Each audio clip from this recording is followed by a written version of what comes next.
ओम नमो भगवते वासुदेवाय नमः। आप सबका अपने चैनल पुण्य धर्म में स्वागत है। आप सभी भक्तों का आज की कथा में हार्दिक स्वागत है। दोस्तों, आज माघ महात्म्य का दूसरा अध्याय का हम लोग श्रवण करेंगे। राजा के ऐसे वचन सुनकर तपस्वी कहने लगा, हे राजन, भगवान सूर्य बहुत शीघ्र उदय होने वाले हैं, इसलिए इस समय हमारे लिए स्नान का है, कथा का नहीं है। सो आप स्नान करके अपने घर को जाओ और अपने गुरु श्री वशिष्ठ जी से इस महात्म्य को सुनो। इतना कहकर तपस्वी सरोवर में स्नान के लिए चले गए और राजा भी विधि पूर्वक सरोवर में स्नान करके अपने राज्य को लौटा और रानीवास में जाकर तपस्वी की सब कथा रानी को सुनाई। तब सूत जी कहने लगे, हे महाराज, राजा ने अपने गुरु वशिष्ठ जी से क्या प्रश्न किया और उन्होंने क्या उत्तर दिया, सो सुनो।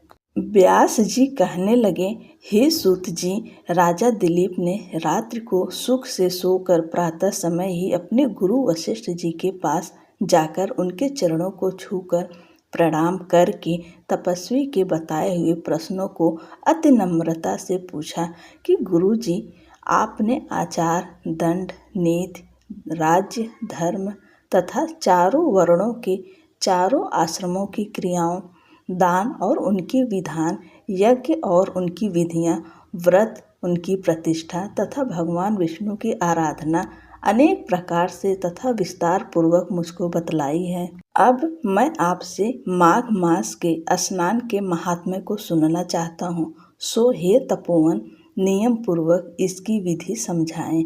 गुरु वशिष्ठ जी कहने लगे, हे राजन, तुमने दोनों लोकों के कल्याणकारी, वनवासी तथा गृहस्थियों के अंतःकरण को पवित्र करने वाले माघ मास के स्नान का बहुत सुंदर प्रश्न पूछा है। मकर राशि में सूर्य के आने पर माघ मास में स्नान का फल गौ, भूमि, तिल, वस्त्र, स्वर्ण, अन्न, घोड़ा आदि दानों तथा चंद्रायण और ब्रह्मा कुर्ज व्रत आदि से भी अधिक होता है। वैशाख तथा कार्तिक में जब दान, तप और यज्ञ बहुत फल देने वाला है, परंतु माघ मास में इनका फल बहुत ही अधिक होता है। माघ में स्नान करने वाला पुरुष राजा और मुक्ति के मार्ग को जानने वाला होता है। दिव्य दृष्टि वाले महात्माओं ने कहा है कि जो मनुष्य माघ मास में सकाम या भगवान के निमित्त नियम पूर्वक माघ मास में स्नान करता है, वह अनंत फल वाला होता है। उसको शरीर की शुद्धि, प्रीति, ऐश्वर्य तथा चारों प्रकार के फलों की प्राप्ति होती है। अदिति ने 12 वर्ष तक मकर संक्रांति में अन्न त्याग कर स्नान किया। इससे तीनों लोकों को उज्जवल करने वाले 12 पुत्र उत्पन्न हुए। माघ में स्नान करने से ही रोहिणी, सुभगा, अरुंधति दानशीलता हुई और इंद्राणी के समान रूपवती होकर प्रसिद्ध हुई। जो माघ मास में स्नान करते हैं तथा देवताओं के पूजन में तत्पर रहते हैं, उनको सुंदर स्थान, हाथी और घोड़ों की सवारी तथा दान को द्रव्य प्राप्त होता है। अतिथियों से उनका घर भरा रहता है और उनके घर में सदा वेद ध्वनि होती रहती है। वह मनुष्य धन्य है जो माघ मास में स्नान करते हैं, दान देते हैं तथा व्रत और नियमों का पालन करते हैं और दूसरों के पुण्यों के क्षीण होने से मनुष्य स्वर्ग से वापस आ जाता है। परंतु जो मनुष्य माघ मास में स्नान करता है, वह कभी स्वर्ग से वापस नहीं आता। इससे बढ़कर कोई नियम, तप, दान पवित्र और पाप नाशक नहीं है। भृगु जी ने मणि पर्वत पर विद्याधरों को यह सुनाया था। तब राजा ने कहा कि ब्रह्मान भृगु ऋषि ने कब मणि पर्वत पर विद्याधरों को उपदेश दिया था, सो बताइए। तब ऋषि जी कहने लगे कि राजन, एक समय 12 वर्ष तक वर्षा न होने के कारण, सब प्रजा क्षीण होने के कारण संसार में बड़ी उद्विग्नता फैल गई। हिमाचल और विंध्याचल पर्वत के मध्य का देश निर्जन होने के कारण श्राद्ध, तप तथा स्वाध्याय सब कुछ छूट गए। सारा लोग विपत्तियों में फंसकर प्रजाहीन हो गया। सारा भूमंडल फल और अन्न से रहित हो गया। तब विंध्याचल से नीचे बहती हुई नदी के सुंदर वृक्षों से आच्छादित अपने आश्रम से निकलकर श्री भृगु ऋषि अपने शिष्यों सहित हिमालय पर्वत पर गए। इस पर्वत की चोटी नीली और नीचे का हिस्सा सुनहरी होने से सारा पर्वत पीतांबरधारी श्री भगवान के सदृश लगता था। पर्वत के बीच का भाग नीला और बीच बीच में कहीं कहीं सफ़ेद स्फटिक होने से तारों से युक्त आकाश जैसी शोभा को प्राप्त होता था।